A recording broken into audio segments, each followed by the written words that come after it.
Bonjour à tous et bienvenue sur Mon Bébé Télévision. Dans la grande majorité des cas, la grossesse est un événement naturel qui se déroule sans problème et se termine de façon heureuse par la naissance à terme d'un enfant en bonne santé. Cependant, dans un petit nombre de cas, surgissent des complications qui peuvent avoir un retentissement sur la santé de la mère et de l'enfant. Nous recevons aujourd'hui le docteur Daniel Gonod, gynécologue obstétricien à Paris, pour nous parler des complications de début de grossesse. Docteur Gonod, bonjour. Bonjour. Alors, quelles sont les complications qu'il peut y avoir au tout début de grossesse, dans les premiers mois? Disons que lors du premier trimestre de la grossesse, le risque le plus fréquent est le risque de grossesse extra-utérine, chez certaines femmes ayant un passé médical particulier, et de fausse couche spontanée, précoce. Alors, qu'est-ce que la grossesse extra-utérine? Normalement, suite à la fécondation qui a lieu au niveau de la trompe, l'œuf va progressivement, dans les 3 premiers jours, se déplacer pour s'installer à l'intérieur de l'utérus. C'est ce qu'on appelle l'anidation. Une fois que l'œuf est installé, la grossesse peut se développer normalement.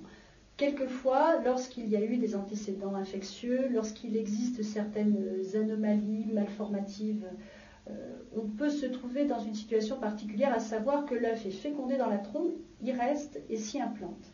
Auquel cas, la grossesse, dans un premier temps, va commencer à se développer, mais n'étant pas dans le lieu naturel de son développement, la trompe va grossir, puis va devenir d'une taille anormale, et le risque hémorragique se met à apparaître. Dans ces cas précis, les femmes ont souvent des symptômes. Suite au retard de règles, elles ont tout d'un coup des saignements qui apparaissent, des douleurs, font parfois des malaises, et dans ce cas-là, il est impératif de vérifier où se situe la grossesse, de façon à intervenir au plus tôt, car les risques hémorragiques internes sont importants. Et donc une grossesse extra-utérine n'est pas viable?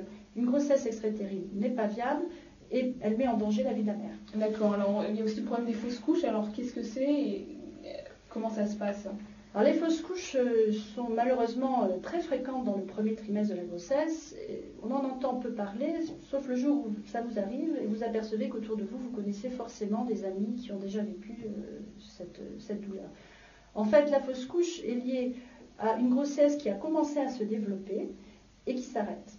Pour quelle raison? Dans la très grande majorité des cas, il s'agit d'une anomalie qui s'est produite au moment de la fécondation, c'est-à-dire une anomalie chromosomique, qui est un élément ponctuel, c'est-à-dire qu'on est porteur d'un problème qui va récidiver, mais qu'au cours de cette fécondation-là, de cette grossesse-là, un des processus s'est mal déroulé, donc l'œuf ne peut pas se développer dans de bonnes conditions, et la nature s'en aperçoit et bloque le développement de la grossesse.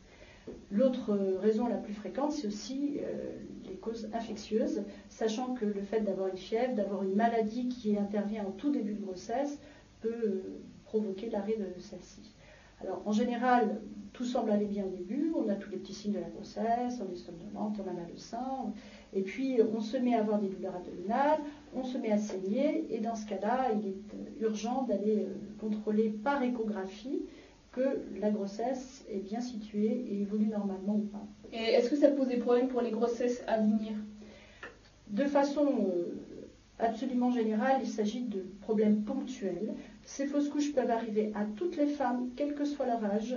Elles peuvent arriver chez des femmes qui ont déjà eu des grossesses et les ont menées à terme dans d'excellentes conditions. Ça peut aussi se produire lors de la première grossesse, mais n'a pas de caractère péjoratif pour les grossesses à venir. D'accord, merci de nous avoir rassurés, docteur Gonod, au revoir.